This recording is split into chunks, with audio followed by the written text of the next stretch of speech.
Hello, everyone, and thank you so much for joining us, Meghna.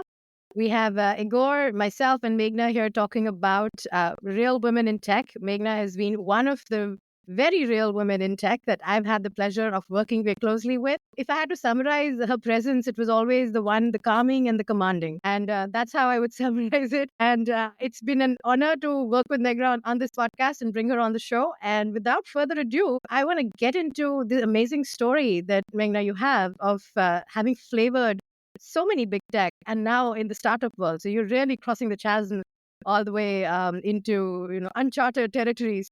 And you've done a fantastic job navigating this maze of tech. Tell us about where did this all begin? Yeah, thank you, first of all, Shivam and Igor. Thank you for having me. I saw the last few episodes of Real Women in Tech and obviously an amazing series. So feel fortunate to be here. So thanks for making me part of this.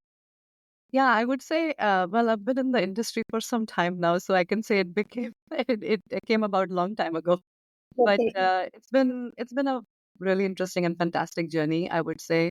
I think growing up, I never really thought I would ever be working in tech. It was, I grew up in very traditional ways back in India, and it was more like my journey to become a homemaker eventually. Things led me to US through an arranged marriage, and that's what I think changed my life. My husband, of course, had a very different view of life than I had at the time of marriage. And I was quite young as well. And so he is the one who sort of pushed me to, think beyond my limits, really, delve into the world of tech.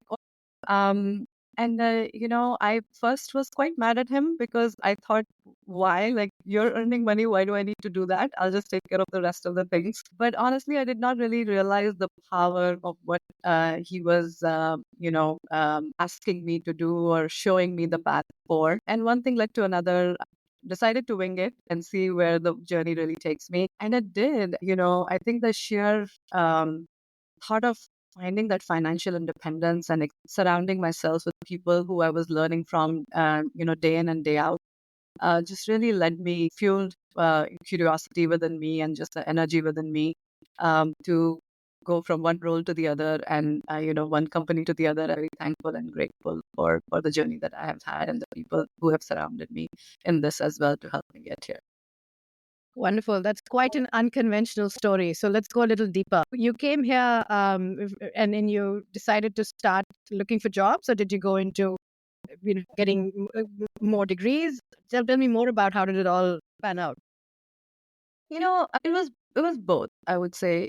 I was never the very studious kind growing up. I would say I come from a family where everybody went to IIT, which is a very prestigious college in India, and I never really wanted to.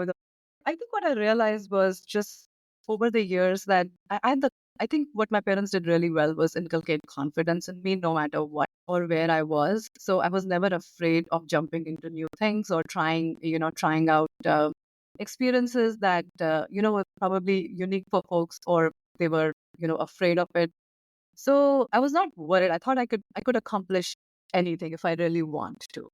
Right. And so that led me to really, just delve myself into talking to a bunch of people once I came to US. I was in this world of, you know, all these big companies around me. Everybody who I met was working in one of the technology companies at that time. And that helped. I truly believe that surrounding yourself with folks who push your limits, who make you think differently than the thought process that you've sort of grown up with or surrounded yourself with. I think that is really, really important. I mean, don't they say that you're the sum of five people you interact with? So it's very important to think about who are those five people and to identify them, spot them, who will push you through your limits, who will really make you feel and see, things that you are not able to imagine for yourself. And with my parents, my husband, some of the mentors and, folks that I found over the years did that for me. Some were in the workspace, some were in, at home and friend circle. And so I find myself quite fortunate. But, just keeping that in mind, essentially, I just started talking to people, interviewing in places, reading books, and I got fortunate. I got a break in a small company as a developer.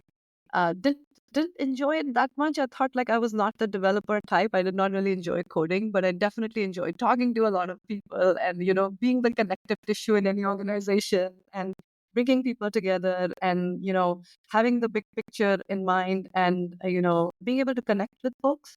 And so all of that just led me to kind of define my path in terms of, moving from one role to another, program management, product management, being an analyst, strategy operations. So I tried like various roles, just, navigated the various companies and cultures within the companies and enjoyed doing that and really had a good time doing that. So it wasn't a very well thought out journey, I would say. It just one thing led me to the other. It's wonderful to hear. Yes, and we always think of those star resumes that often get talked about is like, well, I went to the Stanford and then I went to Harvard and I got this MBA and then I got this, and then people think that there is this recipe out there that you can Yeah. follow Yeah. and get to these positions of influence and power. And increasingly, I feel like the real life is lived in the trenches, and the learnings and experiences that you get with that hands-on experience in these companies really builds you for those positions. One thing I'd like to share is that at some point, I felt like I was lacking not having done my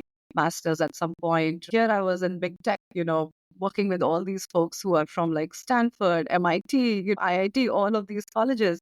So there's always an imposter syndrome that sets in, and you think about what am I missing? Like, there are probably some frameworks out there. There's something out there that I don't know, and I need to go see that as well. So I did go through, my executive programs at Stanford and other places, which I think in the end, I would say only helped with my confidence. But there also, I felt like just making the connections with people was a lot more useful than actually delving into frameworks and learning about, theoretical areas.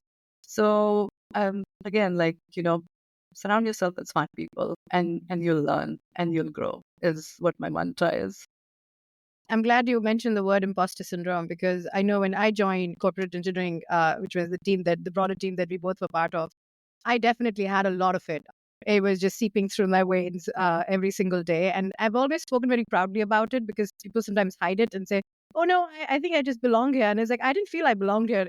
And it took me a long while, almost a year and a half, seeing inspiring leaders like you can make myself belong here. And Sure. over time, it became my village to the point that I miss it so much now that I'm not part of it. So it's seeing women like you, surrounding yourself with those people, to your point, actually gives beacons of hope to many others, even when you don't know they might be watching you. So, You're too kind. Thank you. all right. So let's talk about your transition from Google. I mean, you had a fantastic career, and it is definitely a lovely place to be. You're doing so well, and you decided you wanted to do something different. I'm seeing a streak of courage and boldness in you. I've always observed it, courage, and go and just do this.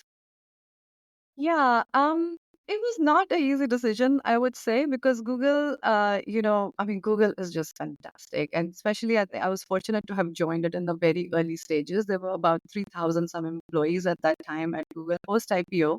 But, that was the time when Google was really redefining the way employee experience should be or how employees should be treated in the industry.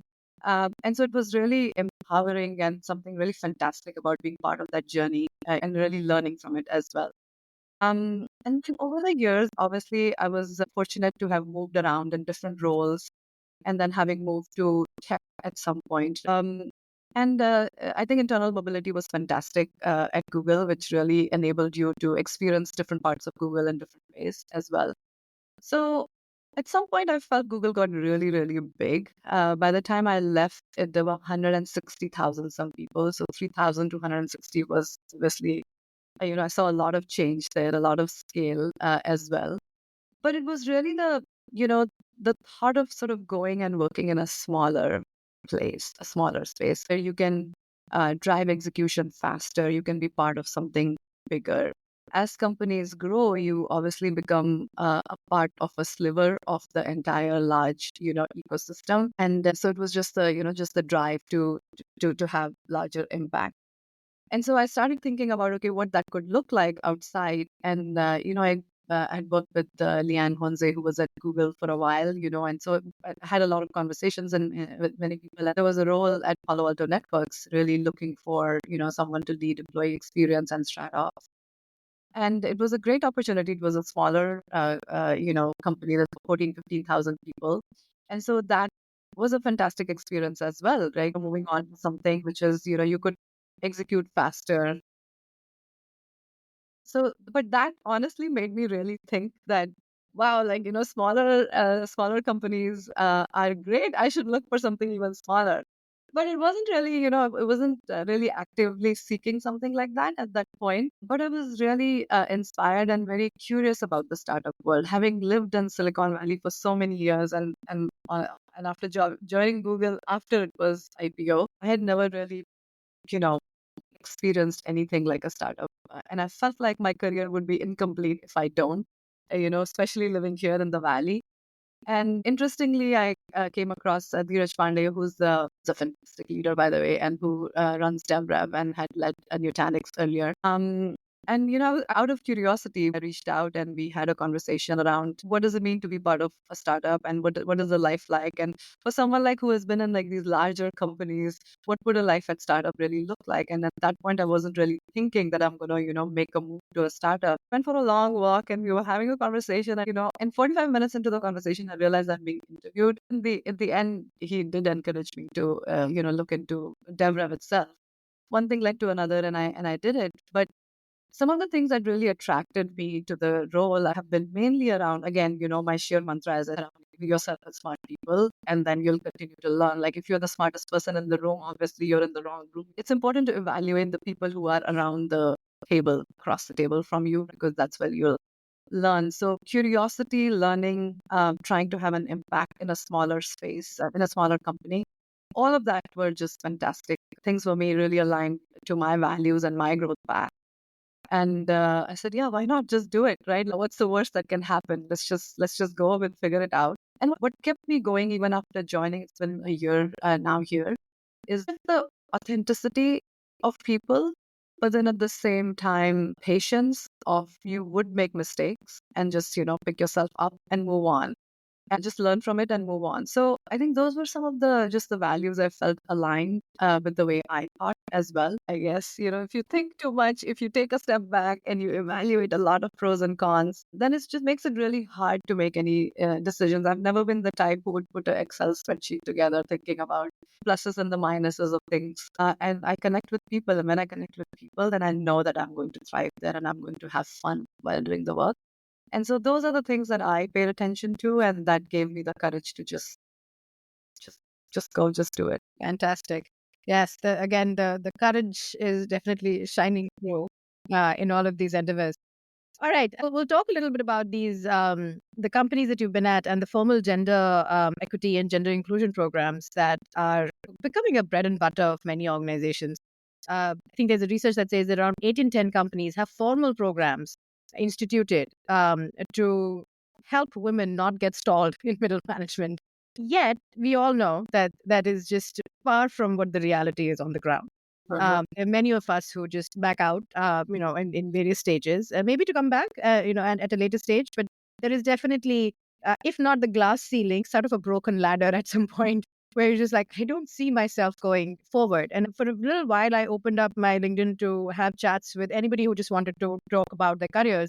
You'd be surprised the number of women who shared, I'm doing everything right. I'm getting all the A's or the A pluses, and I just don't see the growth that I'm looking for.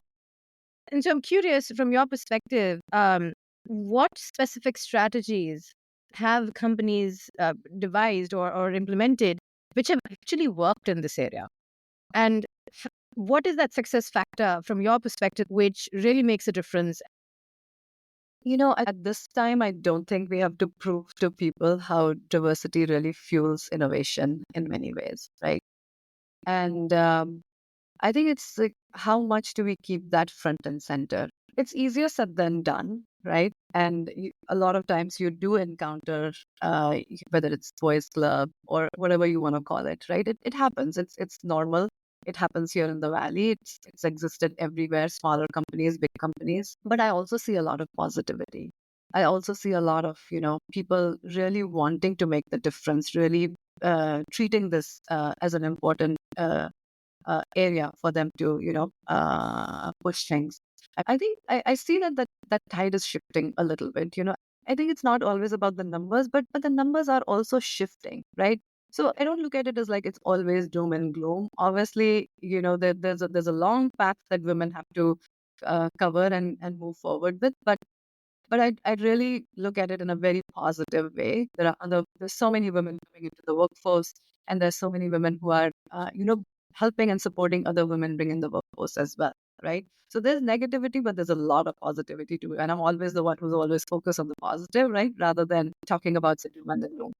In terms of the programs, I mean, companies devise their own ways of doing things, right? I don't think that there's one size that fits all, or there's one program that a company implements and then every other company needs to follow that same suite as well. Cultures are different. The most important thing is to, I feel, for the leaders and people around us to learn how to lead with them. So, what does it mean to really understand our challenges that they really face?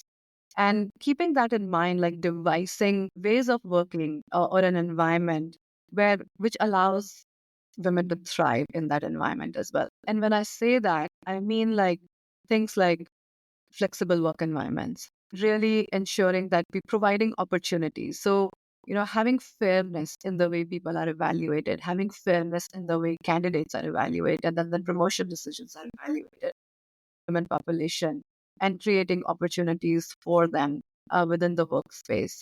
I think keeping the topic front and center is also important because it gets forgotten a lot of times, right? And I think it's not that hard because I do see the desire for folks to push this agenda forward, then really not put it at the back burner. I find myself, spending less and less time convincing why this is important, but more and more time actively seeking questions from, or allies having seeking questions from as women or other, people in the room in terms of what would really help or what can I do. Like it really warms my heart when I see people on the teams or leading within our organization or people I've worked with wanting to ask like, hey, this happened and this is what I did. Like, what can I be doing better? How can I bring in more women? What can I do to do more? So to attract more talent or, really help more and more of them be up and coming within my own organization. So I really see that tide shifting and people asking the right questions. I think it's more important to double down on that positivity within organizations or where those good stories are and bringing that out rather than thinking more about like, or dwelling on the fact that things have not worked and, then environment is not good. Like, how can we shape it together? So bringing leaders into the conversation, inculcating that empathy, um, celebrating the positivity, other things I feel that work really well. So that's what I end up focusing on in my environment too. Sounds really interesting. And what is also interesting for me to ask you as a coach, uh, your career is absolutely fantastic with over 20 years in that. And I think you saw many stories of women progressing in their careers. And one of the ways how we can support women is through sponsorship. Can you give us your vision of difference between sponsorship and mentorship? Yeah. I mean, these definitions, it's not very different from what you would have heard in the past as well. Sponsors usually seek you. You would want to look for mentors for yourself, but sponsors usually seek you. And that comes from, honestly, really the value that you can drive for them, for the organization, as well as for them as well, right? I have personally never seen someone ask a question, hey, will you mentor me? Or can you be my mentor? Or can you be my sponsor? I have never seen those questions lead to a lot of positive outcomes, right? Like, I don't think I've ever asked that question or early in my career when I did, like, I don't think I ever got a positive response. And voila, tomorrow someone was a sponsor in the organization or a mentor in the organization, right? I think sponsorship is very critical because it is really about people supporting you, helping bring in opportunities for you when you're not in the room. But I think the journey for that starts way outside the room, right? It's really about spending the time with people, building those relationships, helping them understand the value that you bring or the qualities that you have. But then it's also about creating value for them as an individual, right? How do you help them fuel, their areas or help them achieve their goals in many ways as far as the business is concerned? So I don't think there's any free lunch, to be honest. It all comes from essentially, at the end of the day, providing a value to people and the skills that you bring to the table. So, as I said, the journey starts outside of the room. Women, as we say, shoo away from tooting their own horns, right? And I think a lot of times I feel there's no dearth of competence, but there's definitely dearth of confidence. And so you seek sponsors, you identify them, but you don't really ask, like, hey, are you going to be my sponsor? You kind of have to show it in different ways for them to realize that actually she brings a lot to the table. And and I want to be the one who wants to help propel that career forward. And I have a lot to offer here as well. So why don't we treat this as a partnership and do this together? So those are the areas where I have seen it's been really, really valuable. Not necessarily so much about like, you just asking for people to do a favor, because I don't think that ever sort of works in your benefit for that matter. Yeah, it's really interesting that you pointed this out because we were discussing it a bit earlier with Shivam, and we had a conversation about whether you can actually ask someone to be a sponsor or what should you do to find a sponsor in your organization. And this is actually something that I wanted to ask you, like, can you do some formal things to attract a sponsor or make someone sponsor you?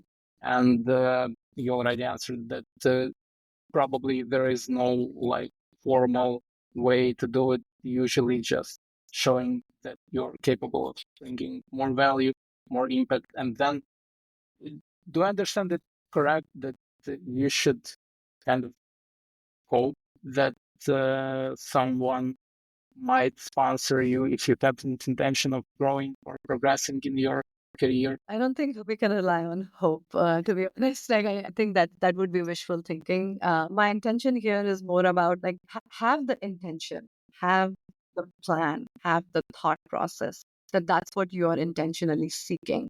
And then kind of go about demonstrating your value in the process.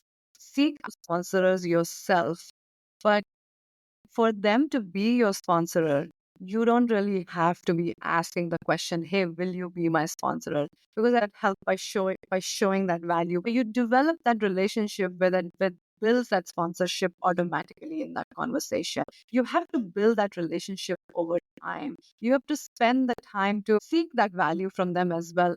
And then, using those kind of conversations to help build that relationship over time is what I think really helps. So it's less about, here are my list of people who I'm going to say are my sponsors. It's more about building that network, building that relationship, continuously working with people around you, continuously building that network who understand the qualities that you bring, who understand the value that you bring to the table, who understand that you are the one who's actually not going to fail them either, right? You're going to help them shine as well. And so I think those aspects are really important in terms of seeking sponsors, in terms of working with sponsors. Yeah, it's a great answer, and it feels like there is no magic pill. There is no like magic phrase you can say to someone, boom, you have a sponsor. It's about showing value, bringing actual value. And what I really liked about what you just said is building a relationship. And I think this is one of the really important thoughts, that to get a sponsor is one thing, but then you have to maintain the relationship and actually build, develop it.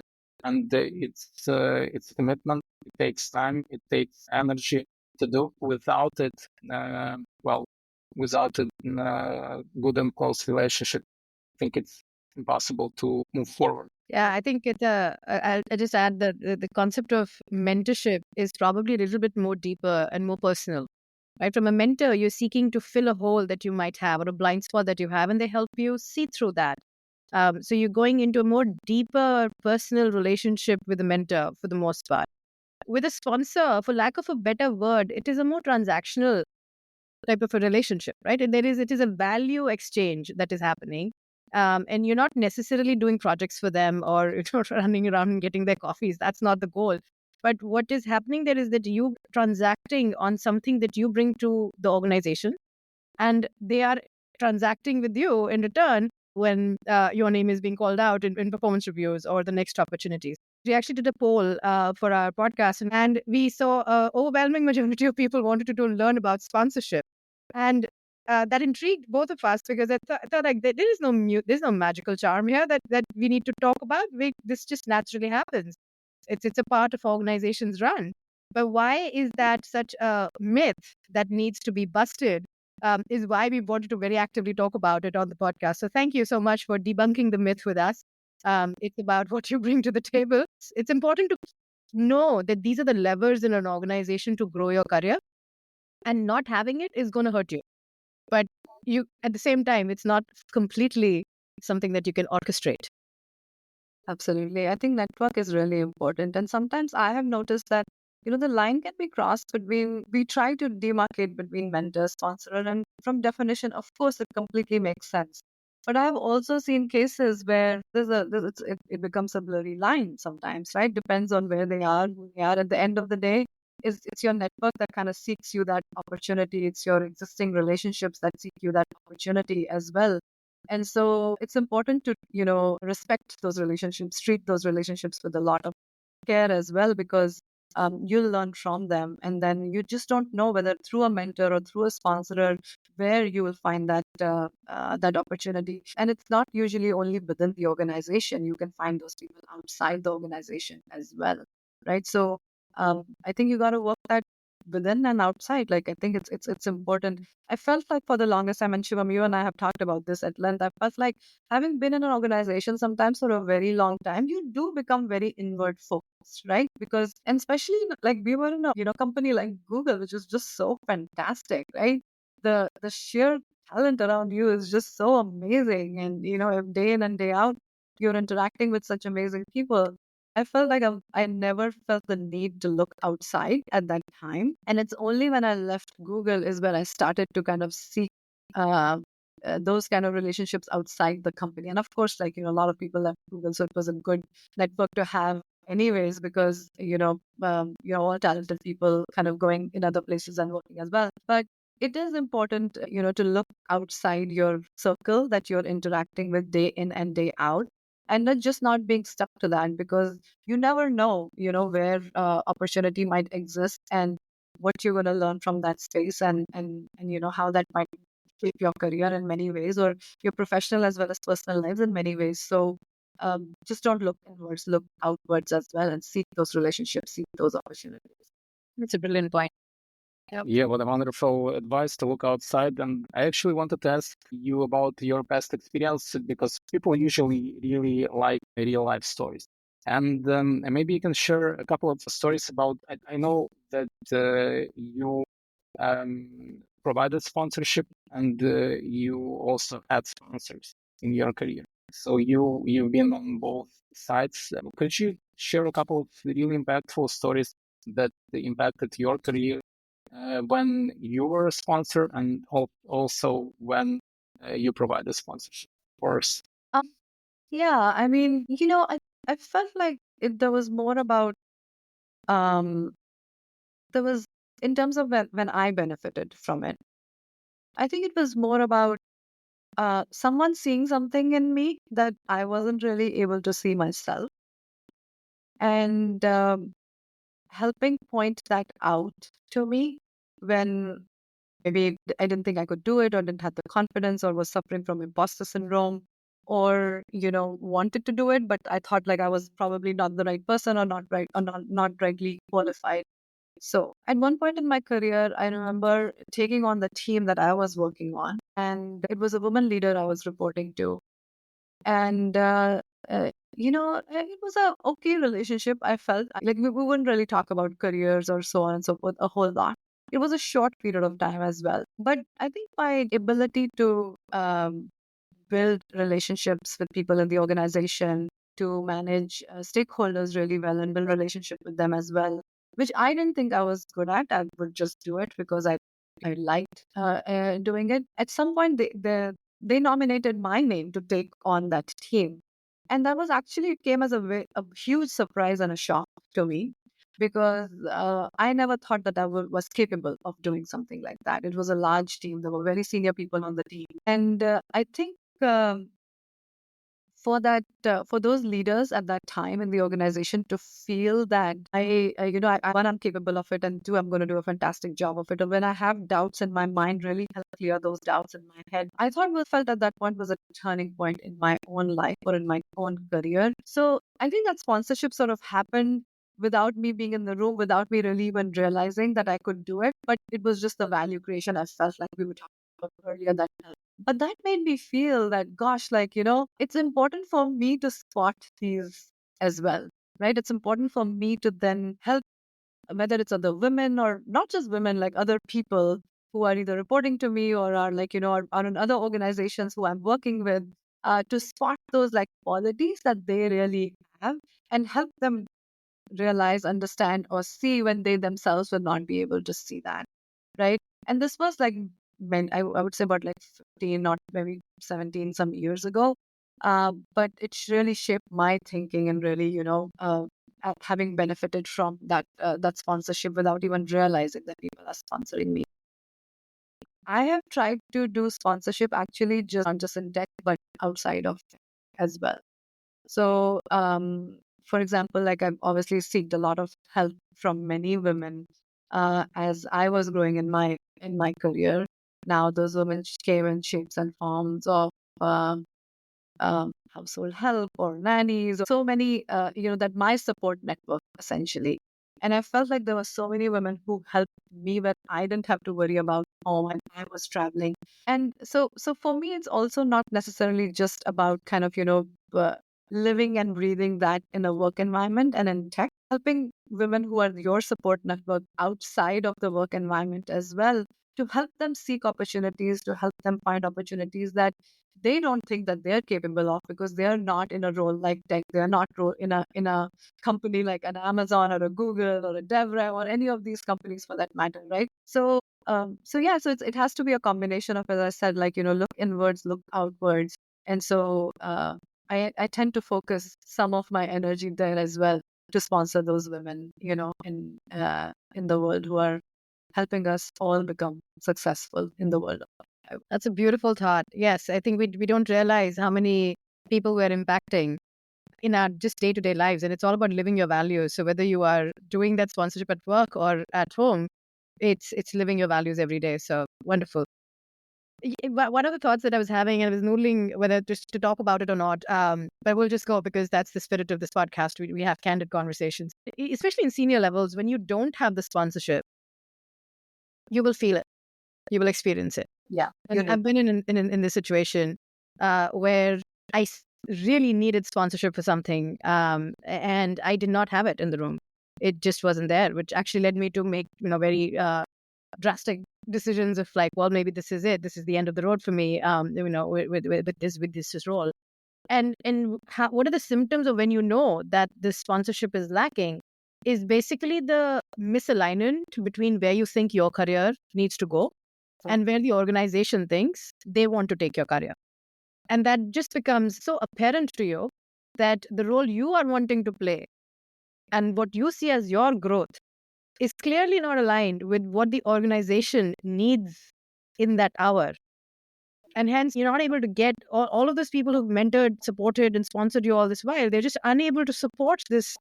And this is where I think sponsorship and mentorship, just that the myth becomes a little bit more mystical. So you will know it if you don't have the sponsorship. I think it's especially in higher levels. And it's good to have that conversation. And to Meghna's point, we cannot say, I need sponsors, so let me go find them.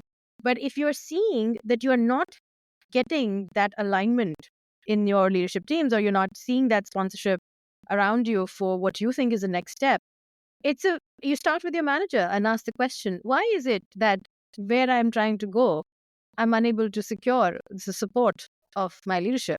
And I've actually been in those situations where I wish I had asked the questions deeper. So I would just, as a message for the audience is, if you think something's missing, ask the question, start with your manager. You might be surprised. They might be willing to tell you more. I think that very well said, Shivam. I think that goes for allies. And, as we were having the conversation earlier about what can companies do or what can leaders do or what can other people in the organization do, I think transparent and open communication definitely helps, right? Just having clarity on what is expected, how you're delivering, that radical candor, whether it's women or not women, it doesn't really matter. But I think that radical candor in the organization really helps. So what you're good at, what you're not good at, like how, and then just that feedback loop for that matter. Flip, like the other side of it to what you're saying, I would also say that sometimes there are cases where you know that you're not maybe getting the support or not getting the mentorship, sponsorship, feedback, and put that progress, that growth that you're looking at. I think it's it's important to have the grit to kind of stick with it for a little bit. Ask the right sort of questions, as you said, like be more curious, be asking deeper level questions. But then it's also important to take a step back and evaluate the environment around you and see whether that will happen or not, right? It may not happen. So it's also okay to have the courage to leave that environment and Yeah. go somewhere where you will have that support. So there's a fine balance between having that grit and like really keeping at it. I think giving it a fair chance, giving it a fair trial, seeking that honest, clear input, but time boxing it as well Yeah. also helps, because women tend to sometimes stick on to these things longer and give yourself excuses. Okay, maybe that person was more deserving, or maybe I did not provide that level of impact that I should have. But it's important to kind of look at it with open eyes, and honestly, like if the environment is not good, then it's okay to get up and leave also. Well said. Well said. You touched upon an interesting topic on allyship, something that is very dear to my heart, and I've always said that my career is a story of allyship. I can give credit, but I think it's all because of the allies that I found in the system, and it's not just seniors; it's been across. It's a very 360-degree effect that allies have. I've worked with people who have reported into me who have been the strongest allies, and I'm more grateful for them today for accepting me to be the woman leader, and that has a more profound effect, in fact, than some of the allies who are maybe above you or higher up in the chain. So let's talk about allyship, and the part I want to hone into is something you brought up, which is it's all about leading with empathy, right? The question I have is how do we bridge that empathy gap that can sometimes seep into organizations, especially tech being so male dominated? There is this very logical brain that is running an organization, which can sometimes be unable to empathize with where women are coming from, or just people from different minorities are coming from. How do we bridge that gap, which will make allyship even more convincing? Yeah. Um, I think the story of sisterhood is also very important, right? When we talk about allies, allies don't necessarily only have to be male allies. They can be women allies also, right? So relying on that sisterhood around you to build each other up rather than tear each other apart, right, is also very, very, very, very important. And a lot of times, what I'm noticing these days, I personally feel that way as well. Like, you don't want to be the person who's always sort of talking about, okay, women have been traditionally X, Y, and Z, and so now we should do A, B, and C, right? I don't think that at least that doesn't energize me personally, I would say. And whether it's work-life balance or talking about kids, I see more and more men these days talking about kids, picking up kids, you know, taking care of dinner and so on and so forth at home as well, right? So I think that it's we always talk about bringing your whole self to work. but the environment has to sort of, match that. And I don't think women can easily talk about that sometimes at work as well. But seeking that one or two people who do give importance to that, highlighting that positivity in that environment, bringing those out in the conversation really helps. I've actually had a manager once who, no matter what, would just leave at 5. And they were like, I have very young kids. I have very limited time to spend with them. No matter what, I have to leave at 5 to go spend a few hours with them. I feel like that was so empowering. And that would always not be possible. But the fact that they brought it up was very easy for others to then bring it up as well. The way I feel allyship can help is by, whether it's men, whether it's women, bringing that personal side of you at work into the conversations that actually makes you look like a human and not necessarily a working robot who would be available 24/7. And, being empathetic towards that, just that. Right? Don't think the concept of work life balance works anymore, to be honest, because we are always so connected. It's a global workforce, so it's really more about work life integration for people these days, and different practices work for different people at the moment, right? Like, for example, I'm working these days a lot with a lot of international countries. And so, my mornings are occupied, evenings are occupied, but I have a little bit more flexibility during the day. And so I'm able to, get things done during the day, which I would not be able to otherwise. So there's a benefit to that as well. And so, it's just really formulating your life and then talking about it in ways that has helped you as a person. It's okay to talk about that you're a human and you have a personal life. And, but you're not going to let that get into the work that you're doing. You're going to find a way. And I think that's what usually everyone is looking for. It's a good point, and kudos on the sisterhood element. I do think sometimes I feel the value that I'm providing by being the only woman in a room of 18 men is that if I see something, I will say something, right? Especially if the remaining 17 are going to be doing something on the floor, or they have teammates or they have people who are reporting into them who have some concerns, they're going to come to me because they know there is one woman who's in that room of 18 who can see it, who can voice it. And so that allyship, I was kind of blind to that until you just said it. That yes, there's allyship goes all across all genders. Yeah, I think that sisterhood, I think, is really, really critical. I feel like as women, we don't give as much importance to that. But Yeah. the story of sisterhood is that honestly that keeps us going. So let's just not rely only on men. Of course, that's important, but I do feel you have to rely on other women to help. It's really interesting. But of course, from my side, I want to know a little bit more about how man can actually be a great ally, and how can we not only like formally show our support, but actually make a difference. Can we talk a little bit about mistakes and misconceptions? So let's say some male athlete wants to show his support, and based on your experience, what are the most common mistakes or maybe misconceptions have around supporting women in tech, and what should we avoid? I would say, let's not make everything a woman issue for that matter, right? Like, good intentions, but when you try to help someone, that I'm here to help you because you're a woman, or you may not be able to, do X, but I will help you get there. I don't think that that's helpful, because I think that just breaks confidence. Inviting people to the table to share their opinions, I think that is very important. Like, giving that seat at the table is so critical. I think it's very easy to ignore sometimes, because the loudest one, in the room will always, grab the attention. Women tend to not talk as much, really inviting them and just saying simple things like, what do you think? Right? Just makes a big difference, because it'll just encourage them to speak up more. And it may not be that conversation, they may not contribute too much in that conversation, but next time they know that if they're able to say something, or shape the conversation.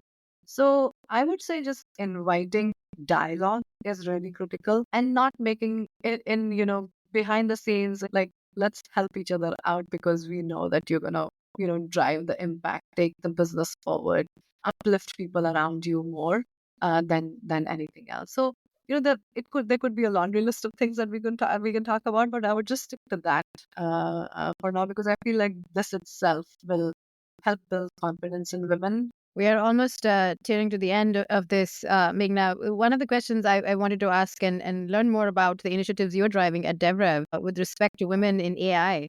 It's a brave new world out there, especially for women. We're barely catching up to the skills required to make a place in this economy and in this ecosystem.